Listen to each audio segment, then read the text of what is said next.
بسم اللہ الرحمن الرحیم۔ سید ابو العلا مودودی رحمۃ اللہ علیہ کی کتاب اسلامی نظام زندگی اور اس کے بنیادی تصورات کے چھٹے باب سے ہمارا آج کا جو موضوع ہے اس کا عنوان ہے انسانی عروج و زوال کا مدار اخلاق پر ہے۔ تو آئیے آغاز کرتے ہیں۔ یہ دونوں حیثیتیں انسان کے اندر ملی جلی کام کر رہی ہیں اور مجموعی طور پر اس کی کامیابی و ناکامی اور اس کے عروج و زوال کا مدار مادی اور اخلاقی دونوں قسم کی قوتوں پر ہے۔ وہ بے نیاز تو نہ ہی مادی قوت ہی سے ہو سکتا ہے اور نہ اخلاقی قوت ہی سے۔ اسے عروج ہوتا ہے تو دونوں کے بل پر ہوتا ہے، اور اگر وہ گرتا ہے تو اسی وقت گرتا ہے جب یہ دونوں طاقتیں اس کے ہاتھ سے جاتی رہتی ہیں یا ان میں وہ دوسروں کی بنسبت کمزور ہو جاتا ہے۔ لیکن اگر غائر نظر سے دیکھا جائے تو معلوم ہوگا کہ انسانی زندگی میں اصل فیصلہ کن اہمیت اخلاقی طاقت کی ہے، نہ کہ مادی طاقت کی۔ اس میں شک نہیں کہ مادی وسائل کا حصول، طبعی ذرائع کا استعمال اور اسباب خارجی کی موافقت بھی کامیابی کے لیے شرط لازم ہے، اور جب تک انسان اس عالم طبعی میں رہتا ہے یہ شرط کسی طرح ساقط نہیں ہو سکتی۔ مگر وہ اصل چیز جو انسان کو گراتی اور اٹھاتی ہے اور جسے اس کی قسمت کے بنانے اور بگاڑنے میں سب سے بڑھ کر دخل حاصل ہے، وہ اخلاقی طاقت ہی ہے۔ ظاہر ہے کہ ہم جس چیز کی وجہ سے انسان کو انسان کہتے ہیں وہ اس کی جسمانیت یا حیوانیت نہیں بلکہ اس کی اخلاقیت ہے۔ آدمی دوسری موجودات سے جس خصوصیت کی بنا پر ممیز ہوتا ہے وہ یہ نہیں ہے کہ وہ جگہ گھیرتا ہے یا سانس لیتا ہے یا نسل کشی کرتا ہے، بلکہ اس کی وہ امتیازی خصوصیت جو اسے ایک مستقل نوع ہی نہیں بلکہ خلیفۃ اللہ فی الارض بناتی ہے، وہ اس کا اخلاقی اختیار اور اخلاقی ذمہ داری کا حامل ہونا ہے۔ پس جب اصل جوہر انسانیت اخلاق ہے تو لا محالہ یہ ماننا پڑے گا کہ اخلاقیات ہی کو انسانی زندگی کے بناؤ اور بگاڑ میں فیصلہ کن مقام حاصل ہے، اور اخلاقی قوانین ہی انسان کے عروج و زوال پر فرما روا ہیں۔ اس حقیقت کو سمجھ لینے کے بعد جب ہم اخلاقیات کا تجزیہ کرتے ہیں تو وہ اصولی طور پر ہمیں دو بڑے شعبوں میں منقسم نظر آتے ہیں، ایک بنیادی انسانی اخلاقیات اور دوسرے اسلامی اخلاقیات۔ بنیادی انسانی اخلاقیات سے مراد وہ اوصاف ہیں جن پر انسان کے اخلاقی وجود کی اساس قائم ہے۔ ان میں وہ تمام صفات شامل ہیں جو دنیا میں انسان کی کامیابی کے لیے بہرحال شرط لازم ہیں، خواہ وہ صحیح مقصد کے لیے کام کر رہا ہو یا غلط مقصد کے لیے۔ ان اخلاقیات میں سوال کا کوئی عمل دخل نہیں ہے کہ آدمی خدا اور وحی اور آخرت کو مانتا ہے یا نہیں، طہارت نفس اور نیت خیر اور عمل صالح سے آراستہ ہے یا نہیں، اچھے مقصد کے لیے کام کر رہا ہے یا برے مقصد کے لیے، قطع نظر اس سے کہ کسی میں ایمان ہو یا نہ ہو، اور اس کی زندگی پاک ہو یا ناپاک، اس کی صحیح کا مقصد اچھا ہو یا برا۔ جو شخص اور جو گروہ بھی اپنے اندر وہ اوصاف رکھتا ہوگا جو دنیا میں کامیابی کے لیے ناگزیر ہیں، وہ یقیناً کامیاب ہوگا، اور ان لوگوں سے بازی لے جائے گا جو ان اوصاف کے لحاظ سے اس کے مقابلے میں ناقص ہوں گے۔ مومن ہو یا کافر، نیک ہو یا بد، مصلح ہو یا مفسد،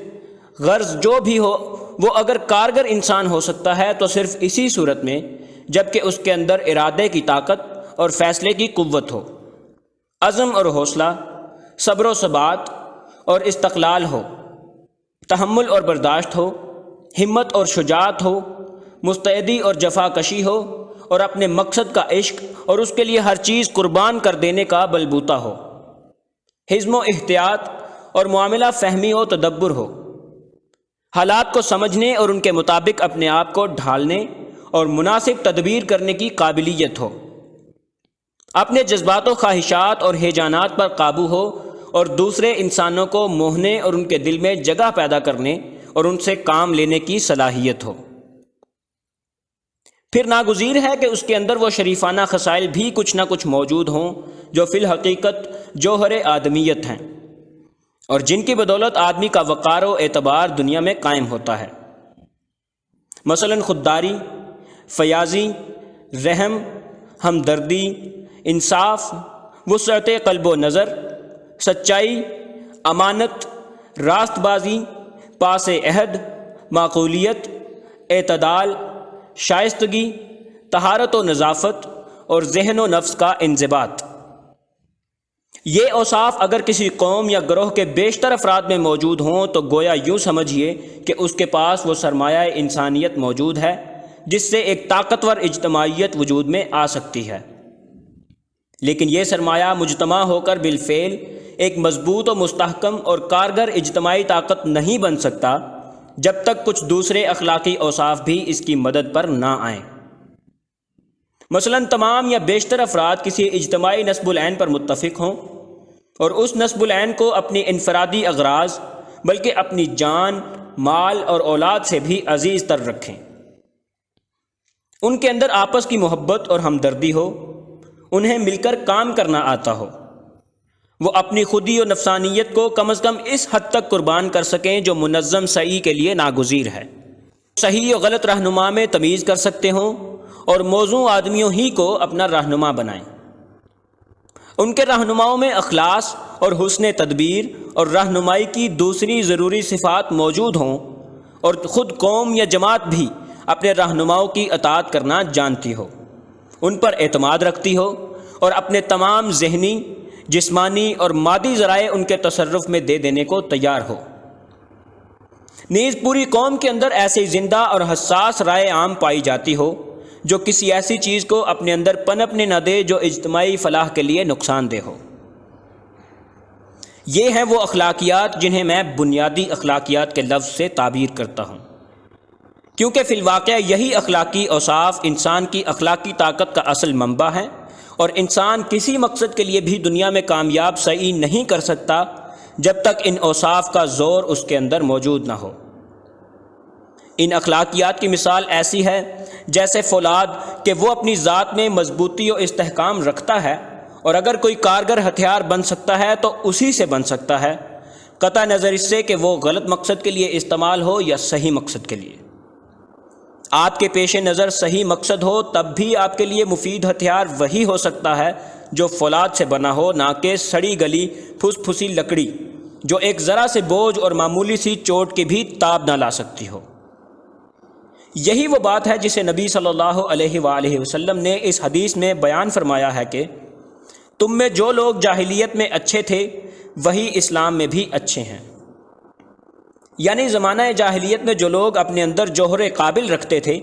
وہی زمانہ اسلام میں مردان کار ثابت ہوئے۔ فرق صرف یہ ہے کہ ان کی قابلیتیں پہلے غلط راہوں میں صرف ہو رہی تھیں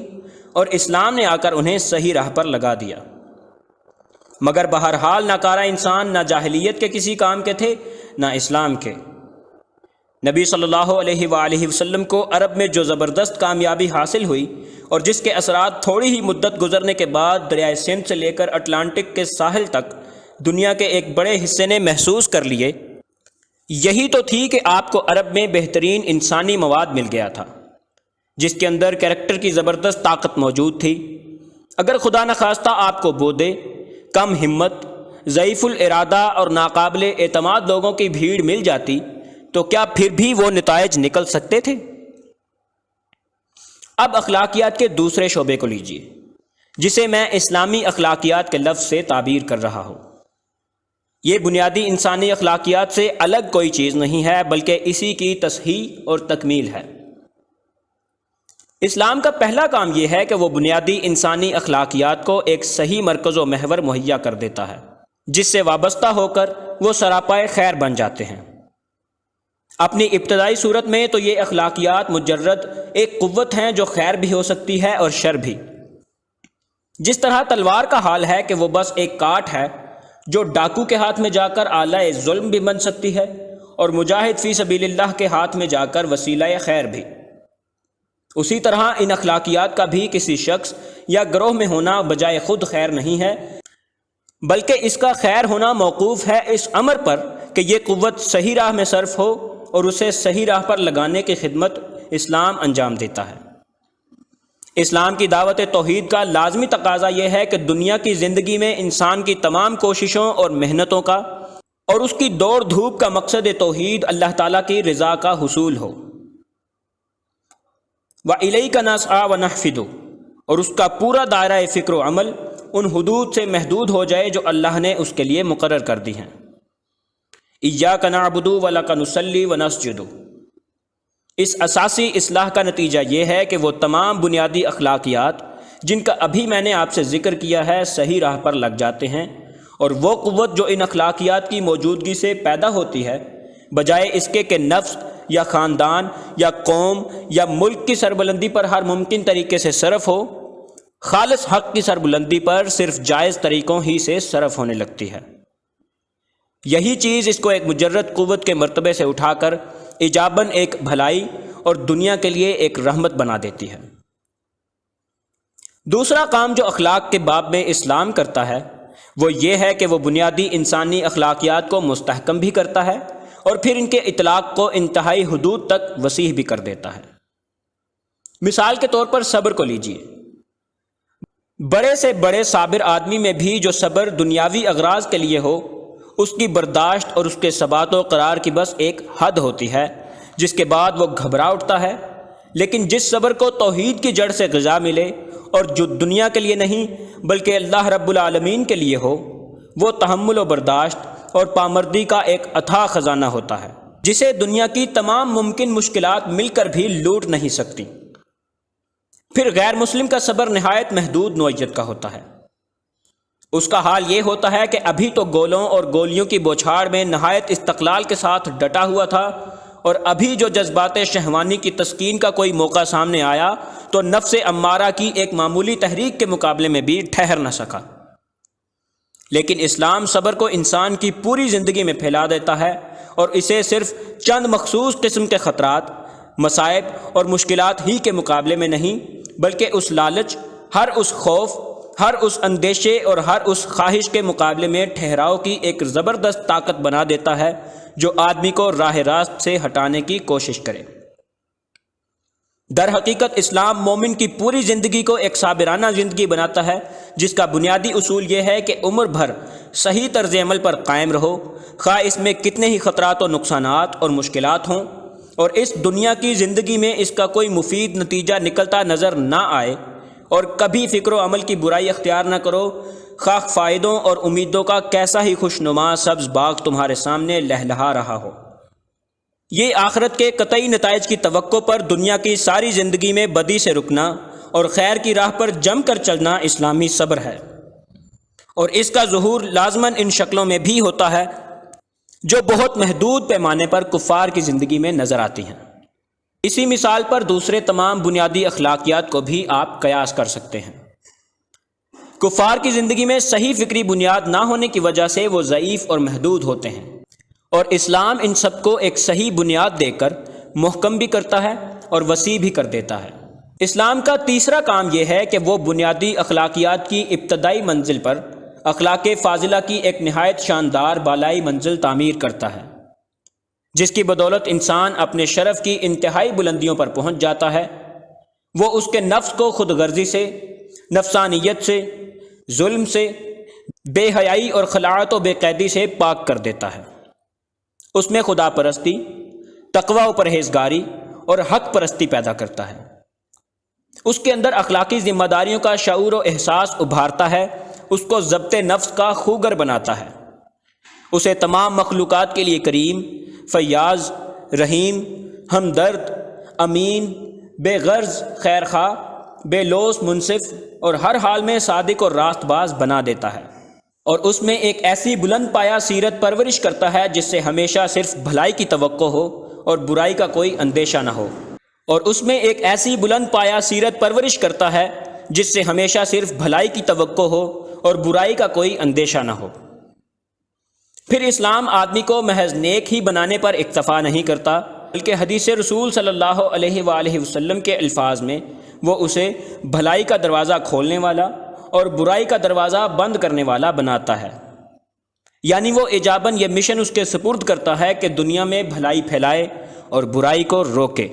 اس سیرت و اخلاق میں فطرتاً وہ حسن ہے، وہ کشش ہے، وہ بلا کی قوت تسخیر ہے کہ اگر کوئی منظم جماعت اس سیرت کی حامل ہو اور عملاً اپنے اس مشن کے لیے کام بھی کرے جو اسلام نے اس کے سپرد کیا ہے، تو اس کی جہانگیری کا مقابلہ کرنا دنیا کی کسی قوت کے بس کا کام نہیں ہے۔ دینی کتب کی مزید آڈیوز اور مفید معلومات کے لیے ہمارے چینل منٹورز اکیڈیمیا کو ابھی سبسکرائب کر لیں۔